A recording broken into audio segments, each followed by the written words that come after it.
ശാന്തമായി ഇരിക്കാം.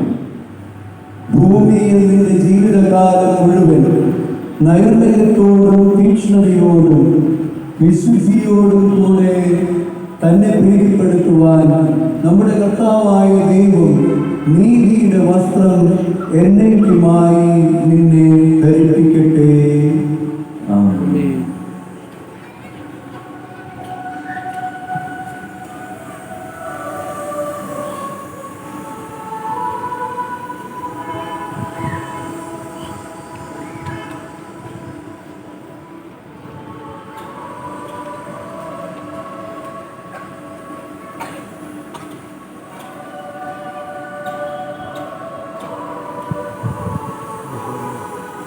Hallelujah. Oh my God.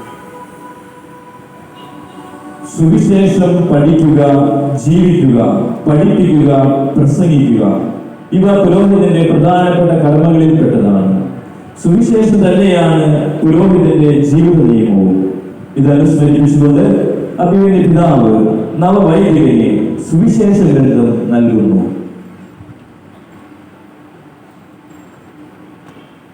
വഴിയും സത്യവും ജീവനുമായ നമ്മുടെ കർത്താവീശോ മിശിഹായുടെ സുവിശേഷം നീ പ്രഘോഷിക്കുക. സുവിശേഷത്തിലെ ഈശോ നിന്റെ ശക്തി കേന്ദ്രവും ഈശോയുടെ സുവിശേഷം നിന്റെ ജീവിത നിയമവുമായിരിക്കട്ടെ. തുടർന്ന് വിശുദ്ധ തൈലം കൊണ്ടുള്ള അഭിഷേക കർമ്മമാണ്. പഴയ നിയമത്തിൽ ദൈവത്തിനും ദൈവിക കാര്യങ്ങൾക്കുമായി പ്രതിഷ്ഠിക്കപ്പെട്ടിരുന്ന വ്യക്തികളെ തൈലം കൊണ്ട് അഭിഷേകം ചെയ്യുക പതിവായിരുന്നു. വൈദികൻ സഭാ സേവനത്തിനായി പ്രതിഷ്ഠിക്കപ്പെടുകയും വിശുദ്ധീകരിക്കപ്പെടുകയും ചെയ്യുന്ന വ്യക്തിയാണ്. ഇത് അനുസ്മരിപ്പിച്ചുകൊണ്ട് അഭിമന്യ പിതാവ് ഇപ്പോൾ നവവൈദികന്റെ നെറ്റിയിലും കൈകളിലും വിശുദ്ധ മൂലകം കൊണ്ട് കുരിശടയാളം വരയ്ക്കുന്നു.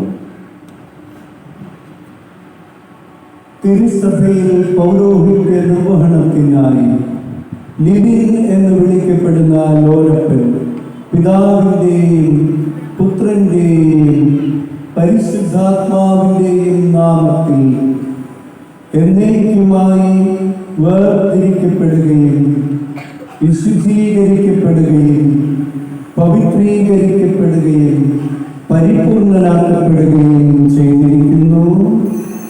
Amen.